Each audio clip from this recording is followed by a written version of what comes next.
No, my dad is all, that's what the mafia is about, respect. And I remember like going into when I initially got into like my co-parenting situation, I remember that my father, you know, and my mother divorced when I was 1, but my father always respected my mom. Like, and always when I was a little kid, he was like, you always will respect your mom. You're the man of the house. I'm like, I'm legit 5, but he was like, you're the man of the house.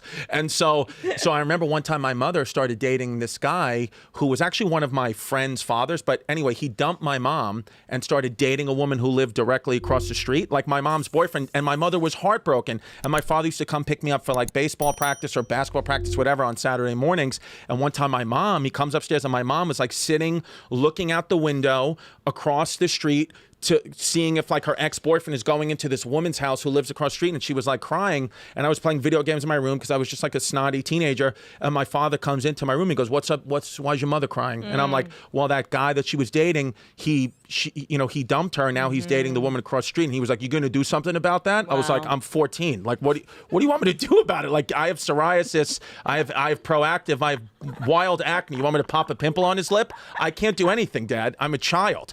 And so my dad goes, I swear to God, he goes, don't leave the room. I'm going to go get, and he said like this, he went exactly this, he goes, I'm going to go get bagels. I was like, okay, you just did that, telling me not to leave. Now I'm 100% going to leave. So I start to creep down the stairs. Like 2 minutes later, I swear to God, because my mother's looking out the window, she starts screaming out the window. She's like, Tony, stop. You're going to kill him. My dad, I swear to God, was beating the shit out of this guy. His name was Brian, across the street, beating him. I swear, he comes walking back. It kind of felt like in Goodfellas, like when, like when Ray Liotta comes back and he's like, hide the gun, Karen. I felt like Karen. I was like, what do I do? You know? And he's coming back across the street. I swear to God, he's got like blood on his chin and blood on top of his shirt, and he goes, that was your job.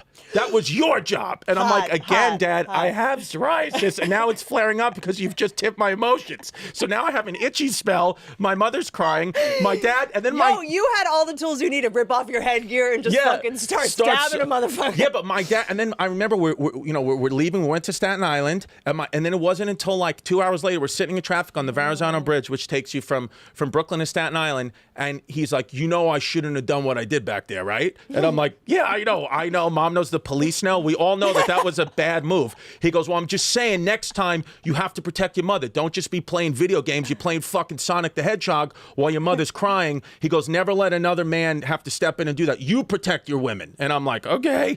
And then I kind of felt that when I got into a situation then where, like, my mother, it's crazy how like the apple never falls far from the tree either, because God, I hope it does. I'm fucked if it doesn't. Well, because my mom, when my whole life was her being like, she's this Ivy League graduate. My father's a criminal. She would always be like, honey, like, pronounce your R's. You're not going to sound like your father. You're not going to make that mistake I did. You never succeeded in that. I never did. No, the fucking shit. I haven't you have pronounced the R. disappointed your mother deeply. I'm like, yo, do you have any more butter? Like, I just said, she's like, you sound like an idiot. And